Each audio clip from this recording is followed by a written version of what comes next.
Hello बच्चों, कैसे हो? ठीक हो सारे? Welcome to my channel science Guru और मैं हूं आपका अपना शिवम शर्मा। बच्चों, आज मैं लेके आया हूं पार्ट नंबर 8 थर्मोडायनामिक्स का। और ये लास्ट पार्ट है जिसके अंदर हम बात करने वाले हैं रिवर्सिबल एंड इरिवर्सिबल प्रोसेस के बारे में। देखो, वैसे तो सुनने में लगता है या वैसे भी पता ही है कि रिवर्सिबल प्रोसेस क्या होते हैं। रिवर्सिबल प्रोसेस वो होते हैं जो रिवर्स हो सके। सिंपल सी बात है, अगर कोई चेंज हुआ है, इससे ए टू बी हुआ है, मान लेते हैं मेरे पास कोई रिएक्शन हुआ है, इससे ए टू बी हुआ है, अगर मैं इसी को सेम बी टू ए कर सकूं तो वो रिवर्सिबल रिएक्शन होगा। यही होता है और कुछ तो नहीं होता है। पर थर्मोडायनेमिक में अगर मैं रिवर्सिबल की बात करूं तो सिर्फ एक लाइन का मतलब नहीं होता है। रिवर्सिबल रिएक्शन का मतलब क्या होता है, आज वो इस वीडियो के अंदर हम समझने वाले हैं। सो इस वीडियो को पूरी पूरी एंड तक देखना ताकि रिवर्सिबल और इरिवर्सिबल प्रोसेस के बारे में समझ आ जाए। तो चलो इस वीडियो को शुरू करते हैं।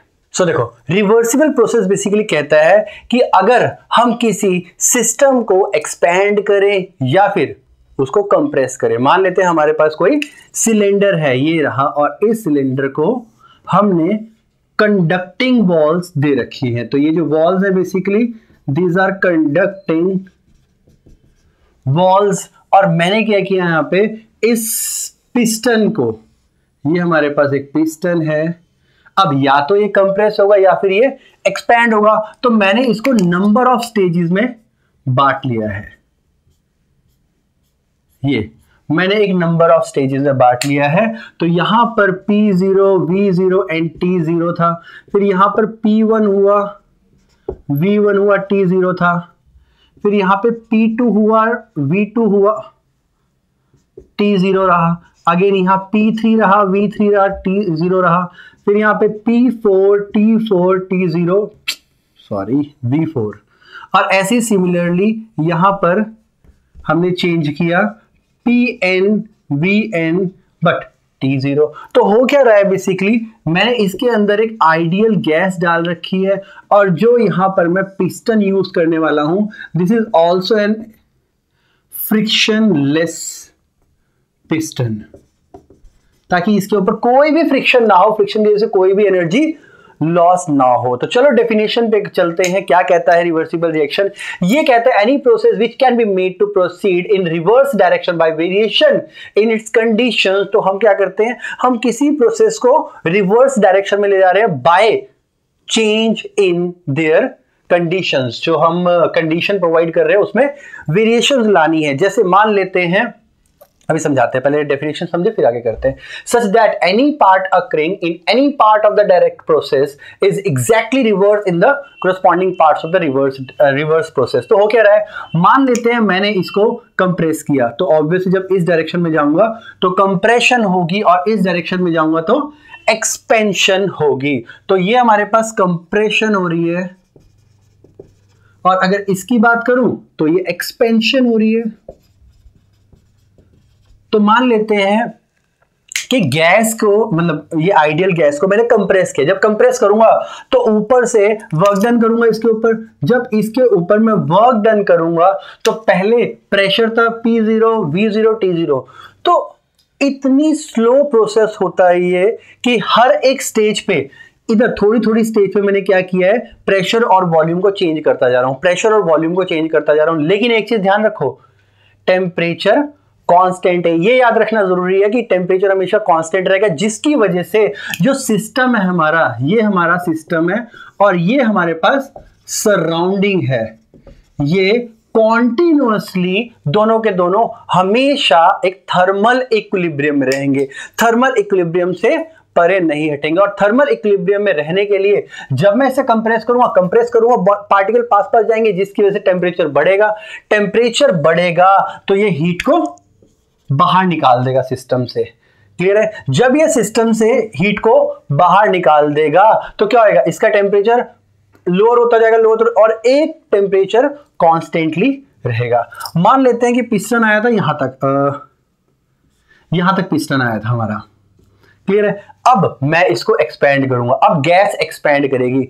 जब गैस एक्सपेंड करेगी तो ऑब्वियसली जितनी हीट इसने बाहर निकाली थी वो सारी की सारी ये सिस्टम से ले लेगी। जब ये सिस्टम से हीट ले लेगी तो क्या एक्सपेंड होगा, जब एक्सपेंड होगा तो वॉल्यूम बढ़ेगी, वॉल्यूम बढ़ेगी तो प्रेशर कम होएगा, और इस वॉल्यूम और प्रेशर को मतलब कंबाइन करने के लिए, या फिर कह सकते हैं कि इसको चेंज करने के लिए टेम्परेचर को कांस्टेंट होना पड़ेगा। तो जो हीट ये बाहर फेंकता जा रहा था, जब ये एक्सपेंड होगा तो सराउंडिंग से हीट वही वापस ले लेगा। मतलब हर एक प्रोसेस, हर एक छोटा छोटा प्रोसेस को रिवर्स करना है। सारा का सारा प्रोसेस एक बार में रिवर्स हो ही नहीं सकता, तुम कर ही नहीं सकते, क्योंकि कहीं ना कहीं फ्रिक्शनलेस रहेगा, ये रहेगा, वो रहेगा, कहीं ना कहीं रहेगा। अगर मैं इसको सडनली एक्सपैंड करता हूं, सडनली एक्सपैंड करूंगा तो क्या होगा, टेम्परेचर चेंज हो जाएगा। तो यहां पर रिवर्स डायरेक्शन पॉसिबल नहीं है। तो रिवर्सिबल रिएक्शन में कुछ कंडीशंस होती है, उन्हीं की वजह से हम रिवर्सिबल रिएक्शन बोलते हैं।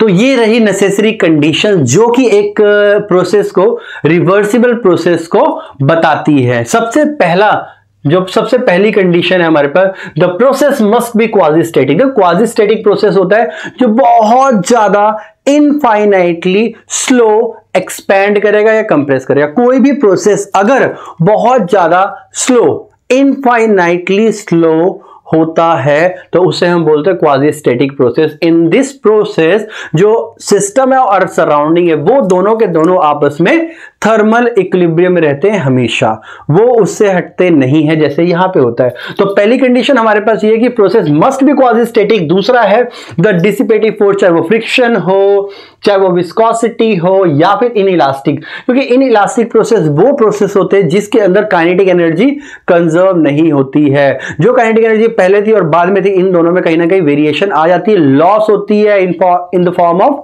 हीट, तो वो नहीं होना चाहिए। तो दूसरा प्रोसेस कहता है द डिसिपेटिव पावर, विस्कोसिटी हो गया, फ्रिक्शन फोर्स हो गया, या फिर इनइलास्टिक एटसेट्रा। ऐसी बहुत सारी छोटी मोटी सी जो चीजें होती है जो पावर को डिसिपेट करती है, वो सारी की सारी एब्सेंट होनी चाहिए। ये सारे की सारी जितना ही मैंने प्रोसेस बताया रिवर्सिबल प्रोसेस को बताती है। सबसे पहले स्लो, बहुत स्लो होना चाहिए बेटा, ताकि हर एक पार्ट रिवर्स हो सके, पूरे के पूरे प्रोसेस का हर एक part of the process actual reverse हो सके, वो जो कंडीशंस है वो एक्चुअली रिवर्स हो सके। मतलब ये कि सिस्टम और सराउंडिंग जब रिवर्स हो प्रोसेस तो सिस्टम और सराउंडिंग के जो इनिशियल स्टेज थी वो 100% वही इनिशियल स्टेज ऑक्यूपाई हो जाए।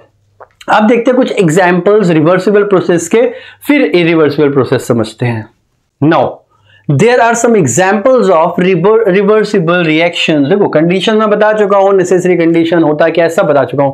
तो सबसे पहला जो एग्जांपल है वो है एन इनफाइनाइटली स्लो कंप्रेशन, वो मैं बता चुका हूं तुम्हें। ये सेम एग्जांपल यहां पे मैंने लिख दिया है कि इनफाइनाइटली अगर स्लो कंप्रेशन करोगे, एक्सपेंशन करोगे तो वो रिवर्सिबल हो सकती है। दूसरा प्रोसेस है ग्रेजुअल कंप्रेशन और expansion of the elastic spring. Elastic spring में कोई भी काइनेटिक एनर्जी लूज नहीं होती है, ये हम मान लेते हैं।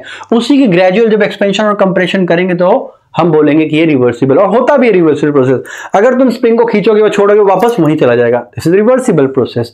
Now next is process of electrolysis.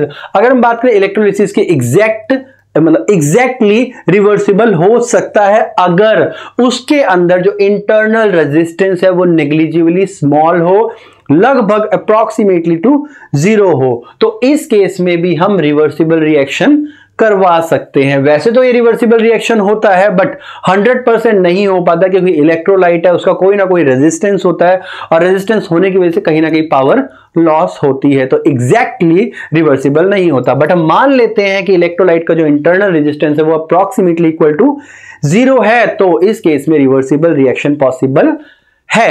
अब बात करते हैं इरिवर्सिबल रिएक्शन के बारे में। सिंपल सी बात है, देखो जो रिवर्स नहीं हो सकते वो इरिवर्सिबल रिएक्शन।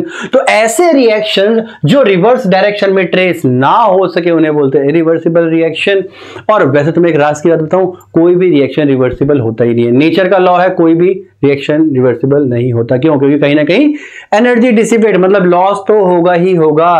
तो सारे रिएक्शन होते हैं हाँ, बट रिवर्सिबल रिएक्शन क्या होते हैं वो तो पता होना चाहिए ना। एनीवेज यहाँ पे कुछ एग्जांपल्स है, लाइक अगर मैं नमक को पानी के अंदर डाल दूं तो क्या उस नमक को वापस निकाल सकता हूं? निकाल सकता हूं, बट 100% नहीं निकाल सकता। दूसरा rusting of iron, rusting of iron को क्या दोबारा से आयरन बनाया जा सकता है? पॉसिबल नहीं है। रस्ट लग गई, जंग लग गई, खराब हो गया आयरन। अगला है sudden expansion and compression of gas. अगर हम गैस को कंप्रेशन करेंगे या एक्सपेंशन करेंगे, उसकी वजह से होना क्या है? सिंपल सी बात है, टेम्परेचर बढ़ जाएगा या कम हो जाएगा। और टेम्परेचर चेंज होने की वजह से जो सिस्टम और सराउंडिंग है उनके बीच में थर्मल इक्विलिब्रियम अटेन नहीं हो पाएगा, जिसकी वजह से हम बोल देंगे ये इरिवर्सिबल रिएक्शन है। तो इस वीडियो का एंड में यहीं पे करने वाला हूं। फिर मिलते हैं अगली वीडियो में, तब तक के लिए ध्यान रखिए और पढ़ते रहिए।